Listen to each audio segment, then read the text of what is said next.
Hello friends, welcome to Sweety Foodie channel. இன்றைக்கி நம்ம சேனலில் ரொம்ப டேஸ்டியான மீன் வறுவல், அதுவும் நீங்கள் மசாலா நிறைய பேருக்கு உதிருதுன்ட்டு நிறைய பேர் சொல்லிட்டு இருக்கீங்க. இதில் மசாலா உதிராமல் நல்ல காரசாரமாக டேஸ்டியாக எப்படி பண்ணலான்னு பார்க்கலாம் வாங்க.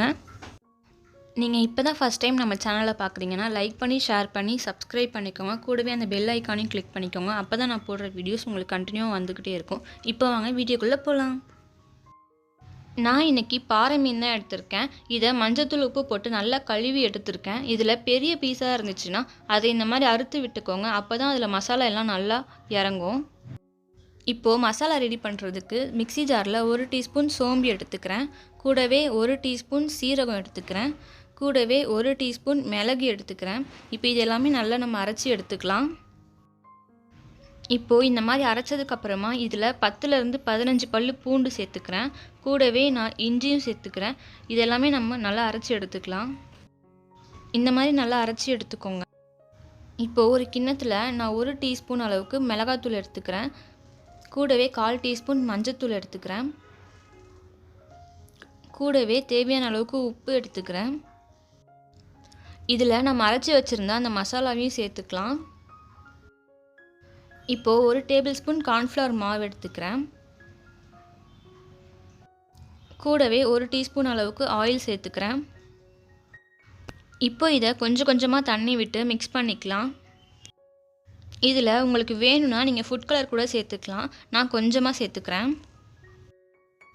இப்போ இதை நல்லா மிக்ஸ் பண்ணி விட்டுக்கோங்க. கொஞ்சம் கொஞ்சமாக தண்ணி விட்டு ரொம்ப கெட்டியாக மிக்ஸ் பண்ணிடாதீங்க, ரொம்பவும் தண்ணியாக மிக்ஸ் பண்ணிடாதீங்க. ஓரளவு மீடியமாக மிக்ஸ் பண்ணிக்கோங்க.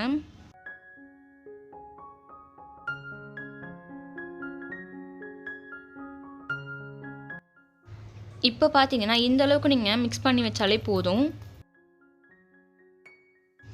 இப்போ இந்த மசாலாவில் மீன் எல்லாத்தையும் ஆட் பண்ணிவிட்டு நல்லா மிக்ஸ் பண்ணிக்கோங்க. நல்லா எல்லா இடத்துலையுமே மீனில் மசாலா படுற மாதிரி தடவி விட்டுக்கோங்க.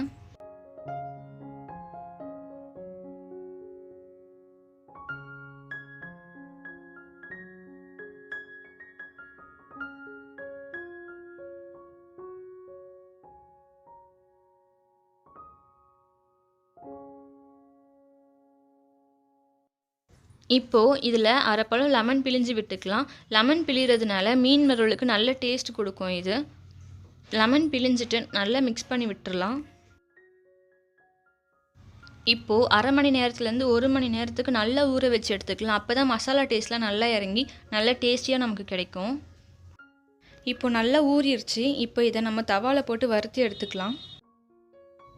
இப்போது ஒரு தவாவில் 2 டேபிள் ஸ்பூன் ஆயில் விட்டுக்கலாம்.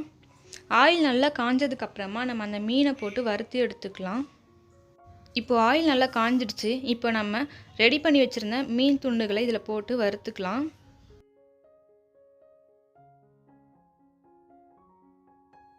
இப்போ பார்த்தீங்கன்னாலே தெரியும் உங்களுக்கு மசாலா எப்படி ஒட்டாமல் நல்லா சூப்பராக வந்திருக்கு பாருங்கள். இது நல்லா காரசாரமாக டேஸ்டியாக இருக்கும். உங்களுக்கு மசாலா கொஞ்சம் கூட உங்களுக்கு உதிரவே உதிராது. நான் சொன்ன மாதிரி உங்கள் வீட்டில் ட்ரை பண்ணி பாருங்கள். கண்டிப்பாக இதில் மசாலா உதிரவே உதிராது. நல்ல டேஸ்டியாகவும் உங்களுக்கு மீன் வறுவல் கிடைக்கும். கண்டிப்பாக இதை உங்கள் வீட்டில் ட்ரை பண்ணி பார்த்துட்டு எப்படி இருந்துச்சுன்னு கமெண்ட் பாக்ஸில் கமெண்ட் பண்ணுங்கள் ஃப்ரெண்ட்ஸ். இந்த வீடியோ உங்களுக்கு பிடிச்சிருந்துச்சுன்னா லைக் பண்ணி, ஷேர் பண்ணி, சப்ஸ்கிரைப் பண்ணிக்கோங்க. கூடவே பெல் ஐக்கானையும் கிளிக் பண்ணி வச்சுக்கோங்க. அப்போ தான் நான் போடுற வீடியோஸ்லாம் உங்களுக்கு நோட்டிஃபிகேஷனில் வந்துக்கிட்டே இருக்கும். இப்போது மீனை நீங்கள் 5 நிமிஷத்துக்கு ஒரு வாட்டி திருப்பி போட்டு நல்லா வேக வச்சு எடுத்துக்கோங்க. இப்போ ஒரு செட் நான் வேக வச்சு எடுத்துட்டேன். இப்போ அடுத்தது நான் வேக வச்சிட்ருக்கேன். பார்த்தீங்கனாலே தெரியும் அடுத்த செட்லேயும் உங்களுக்கு மசாலா கொஞ்சம் கூட பிரிஞ்சு வரல பார்த்தீங்களா. இது கண்டிப்பாக உங்கள் வீட்டில் ட்ரை பண்ணி பாருங்கள். தேங்க்யூ ஃபார் வாட்சிங் ஃப்ரெண்ட்ஸ்.